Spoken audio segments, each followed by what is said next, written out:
Alaben al Señor conmigo. Hay una pregunta para el hermano Mendizábal. ¿Por qué Jesús hablaba con Dios su Padre cuando en la cruz le pidió que su cuerpo no se comieran los gusanos? ¿Cuándo en la cruz le pidió que su cuerpo no se comieran los gusanos? Bueno, dice, en el Calvario se arrodilló ante el Padre. No entiendo bien esta pregunta, quién la escribió, pero no sé si la primera parte pueda quedar clara. En muchas ocasiones Jesús oraba al Padre. Y hay muchas escrituras que se muestra esto en Juan capítulo 17, etc. El Hijo ha orado en muchas ocasiones porque en su humanidad Él era hombre, completamente hombre. Como hombre Él tenía necesidad de orar, de comer, de reír, de respirar, de vestirse, de descansar. En su condición de hombre, de Hijo de Dios, Él oraba al Padre.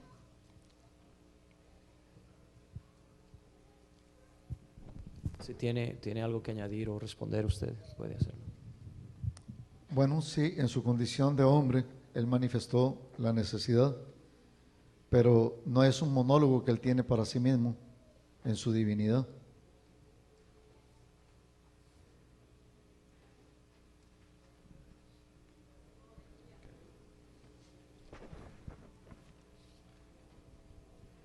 Pregunta para el doctor Soto. ¿Cuál es la base bíblica del término Hijo Eterno? ¿Cómo comprueba la Biblia el Hijo Eterno? Bueno, se habla del unigénito Hijo de Dios y no habla de primogénito, sino que cuando habla la Escritura del unigénito Hijo de Dios es desde la eternidad hasta la eternidad.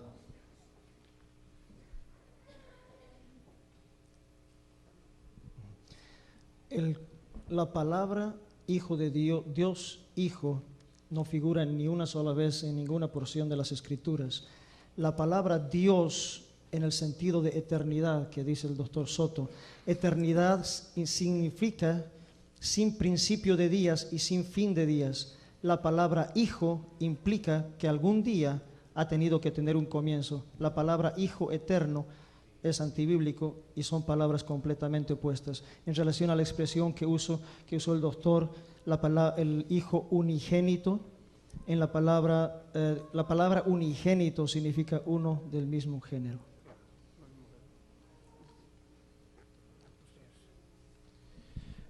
Hay una pregunta para el hermano Mendizábal, dice, para que nosotros seamos salvos, Dios tuvo que morir en la cruz. ¿Qué es lo que murió en la cruz, de acuerdo a su teoría? Punto número 1, Dios no murió en la cruz porque Dios no puede morir. Dios no es un cuerpo y no puede crucificarse a Dios. Y Dios se ha manifestado en carne. La manifestación de la carne de Jesús, es decir, lo que nació de María, ese cuerpo era un cuerpo que no tenía sangre de pecado porque su padre no era José. Por lo tanto, él no heredó la sangre de José. Esa era sangre pura. Lo que era Jesucristo, Él era el Cordero de Dios que quita el pecado del mundo. Ese Cordero de Dios, el Hijo de Dios, el hombre Jesucristo, eso fue lo que murió, no murió Dios. ¿Estamos de acuerdo? Dios no muere en la cruz, muere el Hijo. O sea, muere Jesús en su naturaleza humana. Cuando Él dijo, Padre, en tus manos encomiendo mi espíritu, para que se diera la muerte realmente de Jesús, su espíritu quedaba en la mano de su Padre. Porque Dios no podía morir, sino Jesús mismo. Jesús, hablando Jesús hombre.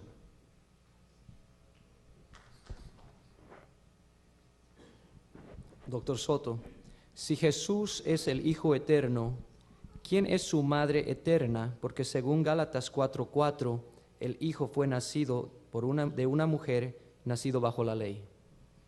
Bueno, vamos a distinguir ahí que el Hijo que habla de una mujer está hablando de la humanidad de Jesús, no de la filiación de Él como Hijo del Padre Eterno. Y no es que el Padre Eterno tuviera una relación con una mujer para que entonces en la Trinidad hubiera una mujer que es la madre de Jesús. Es el Hijo del Eterno, es el unigénito del Padre, pero diferente lo que está hablando del Hijo según la carne.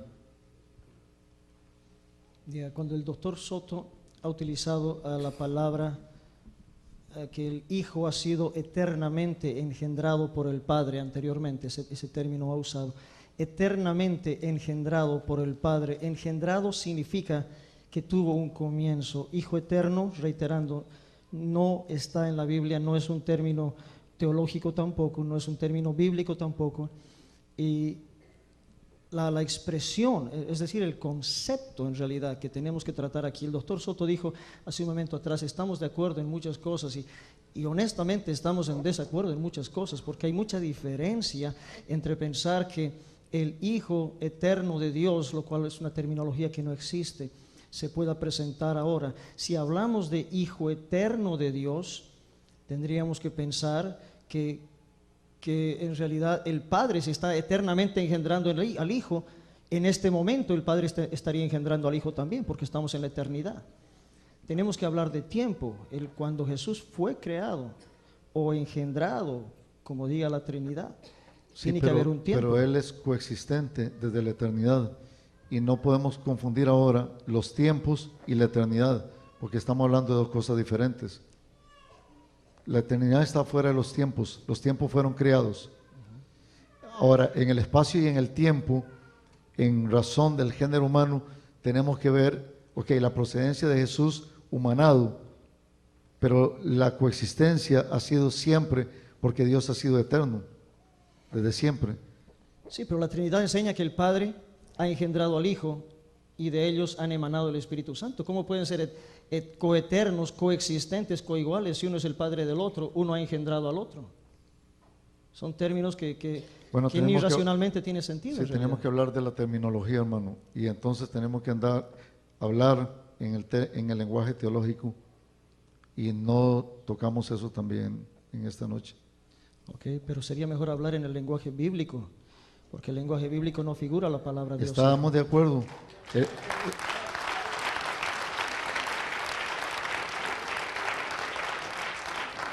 Estamos de acuerdo y la Biblia es la autoridad de nosotros, hermano. Pero nosotros no podemos solayar la existencia de la doctrina, de la teología, ni del pensamiento teológico existente, ni de las otras áreas que tocan con todo eso.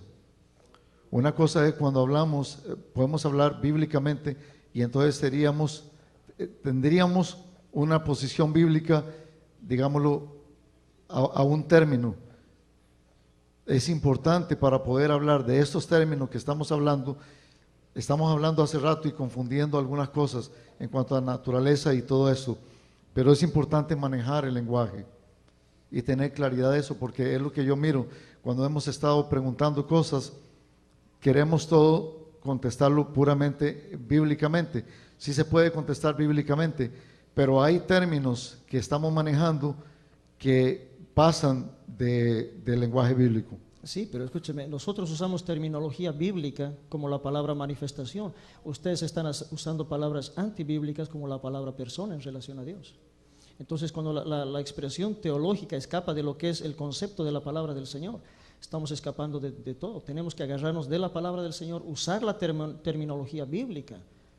De otra manera, estamos nosotros tratando de explicar algo que no podemos explicar y buscando palabras que no están en la Biblia para señalar algo. Estamos de acuerdo, pero entonces no podemos forzar los textos bíblicos. Hay una pregunta para el hermano Mendizábal. ¿A quién representaba el ángel de Jehová?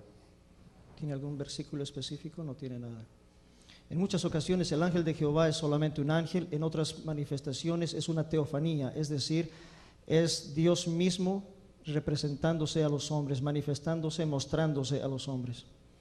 Eso es una teofanía, la manifestación visible de Dios.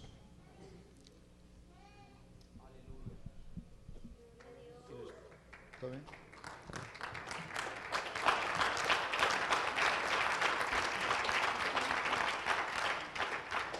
Doctor Soto, ¿Por qué no hay ningún candidato en la Biblia que haya sido bautizado en el nombre del Padre y del Hijo y del Espíritu Santo?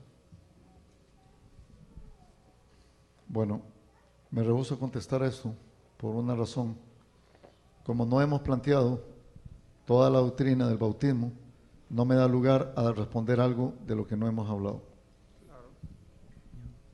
En un tema tan importante como es la salvación, necesitamos entender que en el libro de Hechos de los Apóstoles, capítulo 2, versículo 38, la Biblia dice que el bautismo es en el nombre de Jesús. Un mensaje a los judíos. En el capítulo 8 de Hechos de los Apóstoles, un mensaje a los samaritanos, indica que el bautismo es en el nombre de Jesús. En el capítulo 10, un mensaje a los gentiles, la Biblia dice que el bautismo es en el nombre de Jesús. En el capítulo 19, un mensaje a los seguidores de Juan el Bautista, dice que el bautismo es en el nombre de Jesús. Y todos los bautismos en el Nuevo Testamento son en el nombre del Señor Jesús. Pero la salvación no depende de los bautismos. La palabra de Dios dice en Juan Mira, capítulo 3, versículo 5, que nadie que no haya nacido de agua y de espíritu puede entrar en el reino de Dios. La salvación depende de Dios. Es correcto, pero lo que nos salva a nosotros es el sacrificio de Jesús en la cruz de Calvario y no las aguas. Si el sacrificio escúcheme bien, si el bautismo no era necesario, punto número 1, ¿para qué está en la Biblia? Si no trae salvación. No es que no sea necesario, porque el bautismo es un complemento de la fe que nosotros confesamos con nuestra boca. Pero hermano, perdón, pero yo creo que sería inmodesto si entramos en el tema y no hemos podido explicar y ahondar sobre el tema del bautismo. Pastor Mendizábal, usted mencionó que Jesús es el nombre de Dios. Pregunta, ¿puede un nombre definir a Dios? Dios es infinito. Jesús solo significa Salvador. Okay. Jesús no solamente significa Salvador, Jesús significa Jehová Salvador. Eso está en el idioma hebreo. La palabra Yeshua significa Jehová Salvador. El nombre de Jesús no lo he definido yo para Dios, es el nombre que Él ha colocado. La Biblia dice que mi pueblo sabrá mi nombre en aquel día. ¿Por qué dijo el Señor, mi pueblo sabrá mi nombre? Porque Él tiene un nombre. Habla de los llamados de mi nombre. El Señor ha dado una importancia desde la antigüedad a su nombre. Cuando le dijo, si me preguntan tu nombre, ¿qué les responderé? Moisés dijo, yo soy el que soy. A partir de ahí el Señor empezó a revelar, dijo, en mi nombre Jehová no me di a conocer a ellos, Éxodo capítulo 6, versículo 3, y empezó a mencionar el nombre, hasta que llegó el tiempo que el nombre santo del Señor no se podía pronunciar. Pasaron muchos años, se dejó de pronunciar ese nombre, y el Señor dijo, mi pueblo sabrá mi nombre cuando yo, por esta causa en aquel día, cuando yo mismo que hablo, estaré presente. Cuando el Señor vino y estuvo presente, reveló su nombre. ¿Para qué iba a revelar un nombre? Tenemos ahora el nombre de Jesús, arrodillándose en el nombre de Jesús. Echamos fuera demonios en el nombre de Jesús. Oramos en el nombre de Jesús. Bautizamos en el nombre de Jesús. Si no es importante el nombre, tenemos que anular toda la palabra de Dios. Sí, es correcto que en el nombre de Jesús hemos de hacer todas las cosas, porque es la autoridad que Él nos ha dado. Él ha puesto la autoridad sobre nosotros. Ninguno de nosotros podemos hacer un milagro ni una sanidad si no es bajo su nombre, porque estamos adjudicando la autoridad que Él nos ha dado, el Señor en nosotros. Doctor Soto, si en Juan 14:6 nos dice que Jesús es el camino, la verdad y la vida, en Juan 14:17 dice, hablando de Jesús, el Espíritu de verdad al cual el mundo no puede recibir porque no le ve ni le conoce, mas vosotros le conocéis porque mora con vosotros y estará en vosotros. Pregunta, ¿el Espíritu de verdad es la misma verdad de Juan 14:6? Jesús dijo, yo soy el camino, la verdad y la vida. Okay, porque Jesús es la verdad revelada. Es el camino para ir al Padre y es la vida misma. Nadie tenemos vida si no es a través de Jesús, y nadie puede ir al Padre si no es a través de Él, que Él es el camino. Ahora, la segunda parte dice de 1 Juan, perdón. Juan 14:17, el Espíritu de verdad al cual el mundo no puede recibir porque no le ve ni le conoce. La pregunta es, ¿el Espíritu de verdad es la misma verdad de Juan 14:6? El Espíritu de verdad. Sí, porque es el Espíritu de Dios. el que nos trae a toda luz, a toda verdad. El Espíritu de Dios es el que nos ha traído a Jesucristo para que nosotros, creyendo en Él, recibamos salvación o tengamos salvación. Lo que se está mostrando aquí en realidad no son las tres personas de Dios. Lo que se está mostrando en Juan capítulo 14, versículo 16, dice: yo rogaré al Padre, aquí está el Hijo rogando al Padre para que mande otro consolador. Aparentemente está el Hijo orando al Padre para que mande un consolador, el Espíritu Santo. El verso 17 dice: el Espíritu de verdad, al cual el mundo no puede recibir, no le ve ni le conoce. Ahora identifica al consolador y dice: pero vosotros le conocéis, porque mora con vosotros, Claro. y estará en vosotros. En otras palabras, Jesús iba a volver otra vez, pero ya no en calidad de Hijo, sino en calidad de Espíritu Santo. Dice: mora con vosotros, estará en vosotros. Y ahora ahí toma la porción de Espíritu Santo, y en el siguiente versículo toma la porción de Padre y dice: no los dejaré huérfanos. El que deja huérfanos es el Padre. Dice: no los dejaré huérfanos, vendré a vosotros. ¿Quién iba a venir? Jesús, pero como Espíritu Santo. Pero ahí mismo, en el verso 26, dice: más el Consolador, el Espíritu Santo, a quien el Padre enviará en mi nombre, o le enseñará todas las cosas y os recordará todo lo que yo os he dicho. Correcto, porque el Espíritu Santo va a confirmar la obra de Jesucristo, es el mismo Espíritu. Ok. Lo que hizo Jesús en la tierra, el Espíritu Santo lo va a confirmar. ¿Ok? Entonces, el Padre, el Hijo y el Espíritu Santo no son tres personas. Jesús es el Padre, el Hijo y el Espíritu Santo.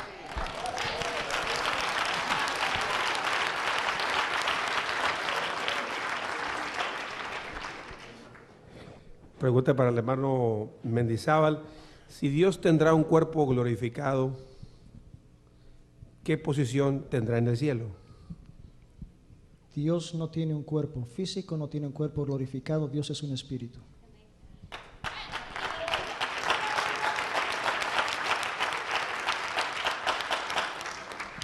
Dios es espíritu, es correcto, pero Jesús tiene un cuerpo glorificado. La pregunta fue Dios.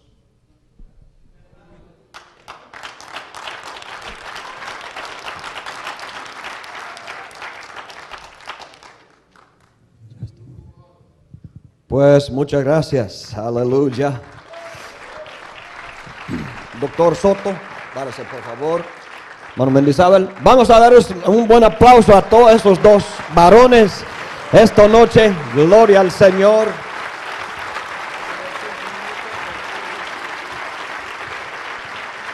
Aleluya. Va a tener 5 minutos para dar un último palabra. Gloria al Señor. ¿Cuántos dicen gloria a Dios? Y a su nombre. Aleluya. Pues ya vamos a terminar en poquitos minutos. Solo quiero que estén así parados por un momentito. Después vamos a darles los últimos 5 minutos cada uno para repasar, para terminar sus discusiones. Y de ahí estaremos terminados. Gloria al Señor. Aleluya, aleluya. Amén. Ya pueden sentarse. Dios bendiga a todos ustedes. Doctor, ¿quieres ser primero? 5 minutos. Gracias. Bueno, mis 5 minutos los quiero compartir con el pastor Pedro Cantú, el doctor Pedro Cantú. Yo me voy a tomar 2 y le voy a dejar el 3. Está bien, está bien.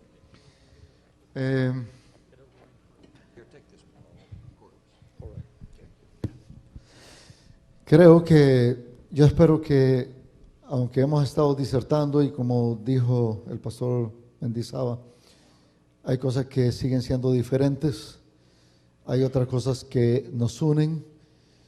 Yo creo que las cosas que nos unen son las que pueden encontrar un camino de bendición. Las cosas que nos separan son secundarias. Sin embargo, el problema de esto, y a veces hay un entrave en las preguntas para contestar y responder, un tema como esto hay que presentarlo de A a Z, de principio a fin, con todas las ponencias. Y aunque la palabra, la Biblia, es la guía de nosotros y es la luz que ilumina a todo hombre y que es el lenguaje de nosotros para poder disertar, no podemos tapar el sol con un dedo y no podemos enterrar la teología ni las otras ciencias que son instrumentos también para traer luz sobre cosas que a veces no la podemos manejar a simple vista con un texto bíblico escrito en un idioma totalmente diferente. A todos les doy las gracias por la oportunidad de haber compartido aquí con ustedes y quiero que el doctor Cantú pase aquí un momento.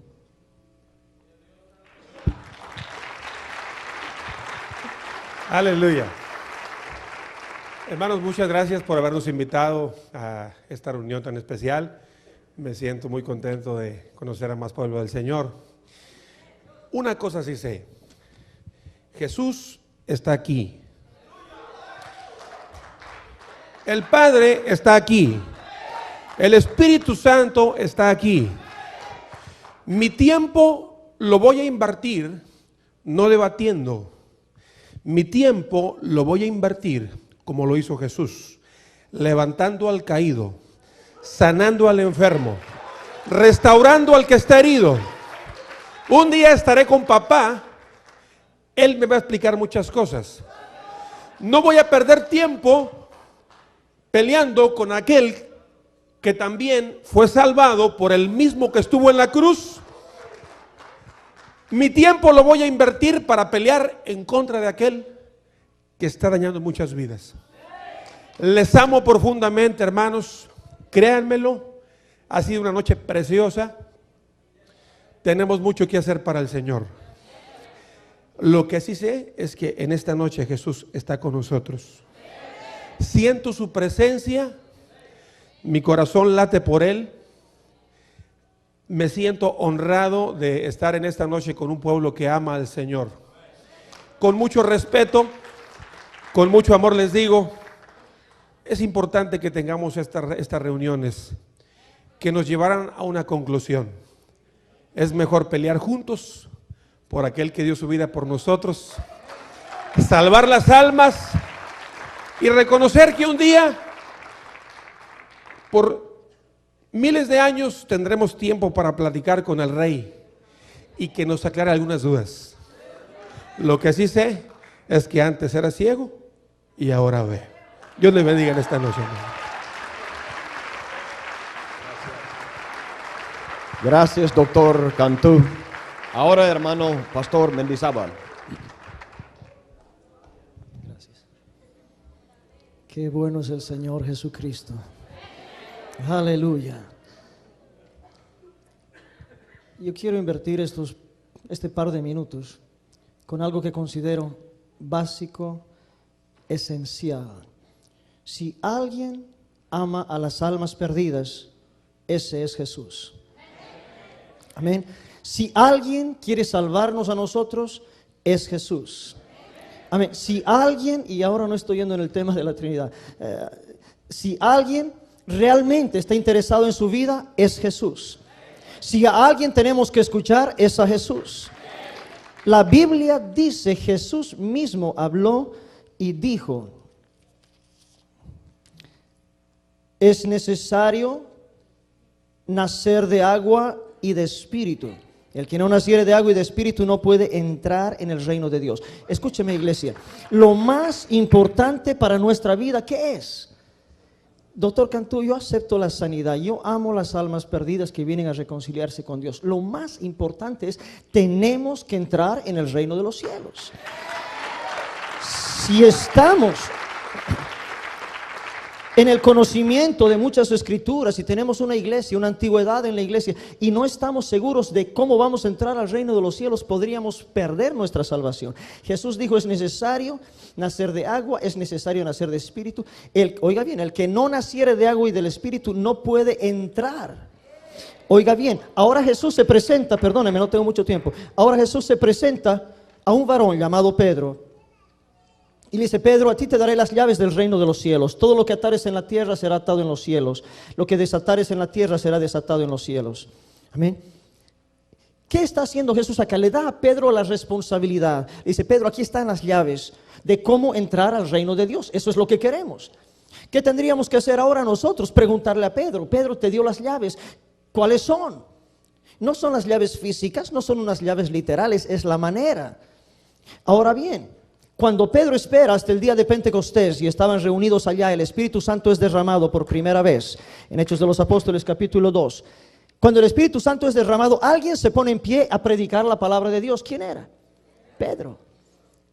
Y cuando le dijeron a Pedro, después de predicar, varones hermanos, ¿qué haremos? No estaba Pedro solo allá, estaba Mateo, estaban los apóstoles, los discípulos, María, la madre de Jesús. Cuando le preguntan a Pedro, ¿qué haremos? ¿Qué hace Pedro? Pedro entrega las llaves del reino de los cielos. Y en Hechos capítulo 2, versículo 38, Pedro dice, arrepentíos y bautícese cada uno de vosotros en el nombre de Jesucristo para perdón de los pecados y recibiréis el don del Espíritu Santo. ¿Qué está haciendo Pedro? Perdónenme, o dos tal vez. Pedro, ¿para qué tengo yo que ser bautizado? Dice, no es importante el bautismo, no es para salvación, el bautismo es para perdón de pecados. Si no recibimos el perdón de pecados, no vamos a ser salvos, porque la paga del pecado es muerte. ¿Entiende? Tenemos que recibir el perdón de pecados. ¿Cómo? Por las aguas del bautismo. ¿En qué nombre? En el nombre de Jesús. ¿Por qué? Porque no hay otro nombre bajo el cielo dado a los hombres en que podamos ser salvos. Tenemos que ser bautizados en el nombre de Jesús, eso es agua. Tenemos que recibir el don del Espíritu Santo con la señal inicial de hablar en otras lenguas, eso es espíritu. Ese es el nuevo nacimiento. Amén. El que no naciere de agua y del Espíritu no puede entrar en el reino de Dios. Y si algo anhelo yo, amén, verlos a todos ustedes y con la misericordia del Señor, entrar yo también en el reino de Dios. Que Dios les bendiga.